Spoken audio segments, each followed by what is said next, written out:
Kung ato yung palawman ang atong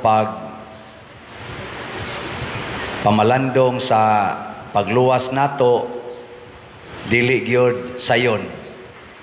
Ang Ginoo nga gamhanan kaayo mitugot nga pakaulawan, bunogon, unya ilansang sa cross sa mga tao nga iyang gimahal. Lingian na imong tupad. Ing na ikay nakaingon nganong nalansang si Jesus. Ing na ba? Na ikaw guilty ka. Ing na.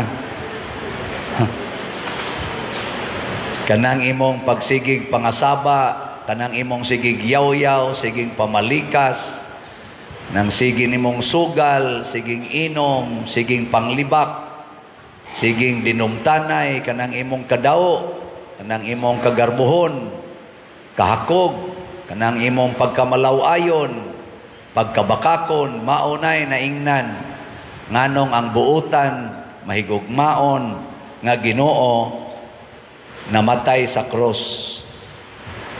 Mauni ang usa sa mga nindot kaayo nga pamalandungan mga igsoon kay kuan man Pascal Triduum, tulo ka adlaw nga pagbahin-bahin kung giunsa ni Kristo nga ang iyang kaugalingon mahimong pagkaon nga makaluwas nato, giunsa pagluto ang Eucharistia. Gahapon gihulagway ang pag-alagad ni Hesus ngadto sa tanan katong paghuga sa tiil. Karon humag-alagad unsa naman say gibuhat ni Hesus para mahimo gyud siyang pagkaon, mahimo siyang pagkaon nga makaluwas, nagantos ug nagpakamatay, giihaw siya. Di man gyud pwede ang pagkaon nga dili nato patyon or dugmokon unya kon buhi sama ni Hesus nga buhi ihawon gyud aron mahimong pagkaon. Gilain na sang lingi sa imong tupad ing na sugot kag ihawon. Sugot. Kamong mga asawa, sugot mo ihawon para kanon sa inyong bana. Ha? Mga bana, kinsa ninyo din ang musugot ihawon aron kanon sa inyong asawa. Ta sa kamot. Naay usang ni isa. Lugluga dayon. Og giunsa man pag-ihaw si Jesus o kung kita san unsaon man sa pag-ihaw. Unsaon man kinahanglan dili ta mo reklamos mga pag-antos. Nya dili sad nato tagaag pag-antos ang atong isig katawo. Muna karon din sa atong nasod naaman tay eleksyon, pilion to natong mga tao nga dili reklamadors pag-antos ug naaman aning atong mga nang-apply ron for eleksyon. Nya kana sang wa magbuhat og mga buhat nga makapaantos sa mga tao. Mao nay pag-ihaw. Kay kanang ihawon, ako nakaagim sa ko pang-ihaw anang manok, ihaw anang naang baboy. Gapuson in tao na sila, no? Kuptan na di nakalihok. Nya pagason ding dugo hangtod mamatay. Ang nag-ihaw adi gyud magantos pero naay panahon magantos kadiyot masikaras baboy, dako-dako ang baboy pero tabangan sa kuan tumba di. Hangtod gyud nga ang baboy gyud nga ihawnon or baka or unsa diha mao gyud magantos. Pero ang niihaw, di gito mag-antos. Sige, lingyay mong tupad. Ing na sugod karon. Sabat na ko ba? Ang di musabat, mga Hudiyo. Sige, ing na sugod karon, di na giti ka paantoson. Okay na. Pasabot, kung naana siya utang nimo, ayaw na paningil. Haron di mag-antos. Nya kung naana siya isa pasaylua, ayaw sige hisgot Ayaw na sige hisgot. Nya kung ang imong silingan, galisod og agi, kay imong gikural ang ila agianan, gamay na lang kayo, iguli ron nimo sa inyo, imo nang gubon ang imong kural. Nya iatras nimo, aron nga dako-dako na sila agianan. Aron di na magantos. Ana, okay na ninyo, dili?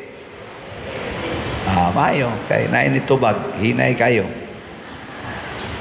Muna, unya, nakita sa nato nga dinhi sa atong ebanghelyo, dunay mga tao nga ni atiman ni Hesus sa iyang patayng lawas. Kinsa man ay mga tawhana ang naminaw ni Hesus, pero tago lang sila tungod kay nahadlok man sa mga isog kadtong mga Hudiyo, mga pangulo sa mga pari o mga Hudiyo. Og sila mao'y ni atiman ni Hesus. Ang iyang lawas, mura nalag lawas sa iro nga naligsan, nagbitay sa krus, pero naay mga taong ni atiman.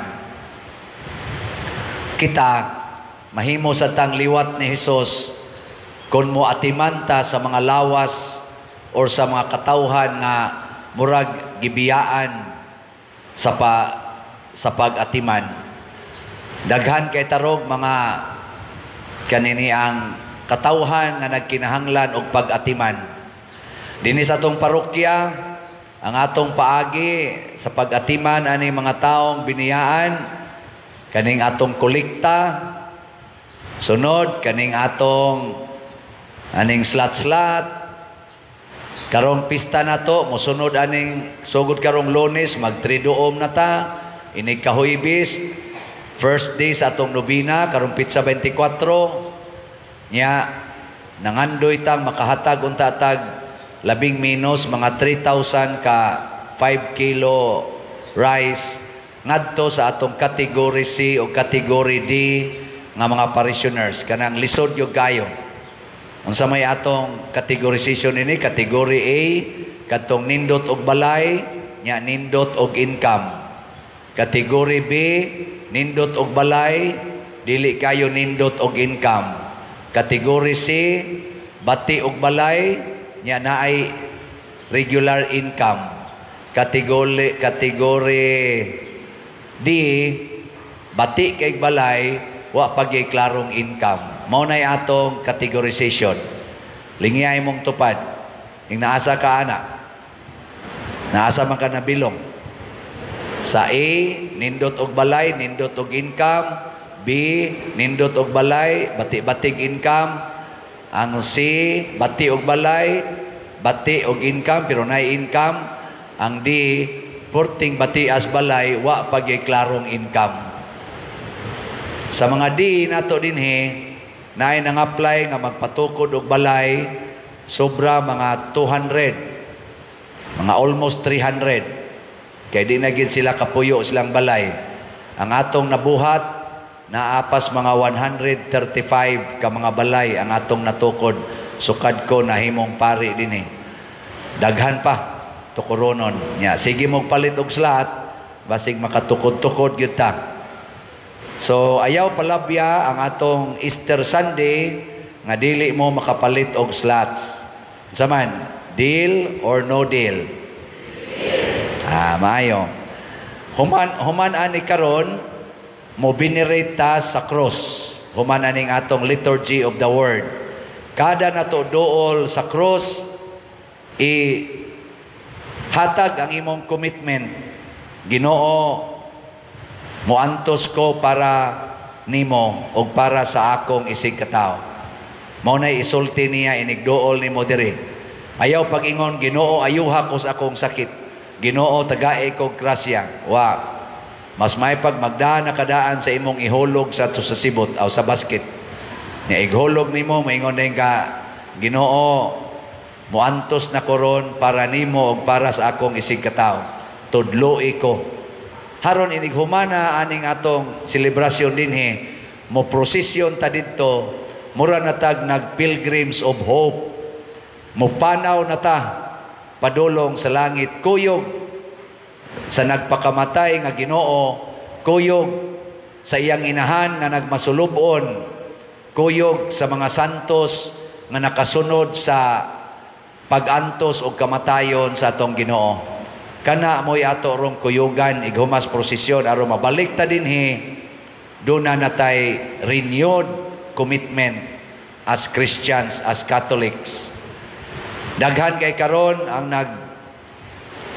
nagtamay na sa katolikong simbahan. Labi na gid namong mga pari. Kay sige lang kuno migpahayahay sa among kaugalingon. Tinuod ba o dili? Kusga. Ay migulo-ulohe.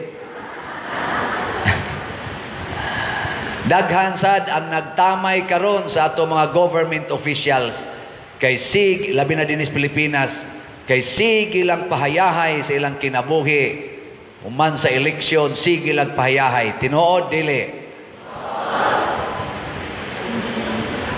Di na lang kumuusab og pangutana kay murag lain man. Daghan sad ang nagreklamo ro natong mga Pilipinos kay naa kuno na nato gyud ang pag-iyahay, kanya-kanyang sikap nya kusog kay manaot sa iyang kapwa Pilipino. Tinuod dili? Bisan kuno sa mga OFW, siging dinautay lang yapon sila dito. Ang imo ra sang kapwa Pilipino mo'y muunay og daot nimo dito atong nasod nga naa mo nagtrabaho. Tinuod dili? Hunongo na ni nato mo na mo prosesyo na ta, magpakabana na ta, mukuyog na ta sa panaw kuyog ni Kristo. Manindog ta.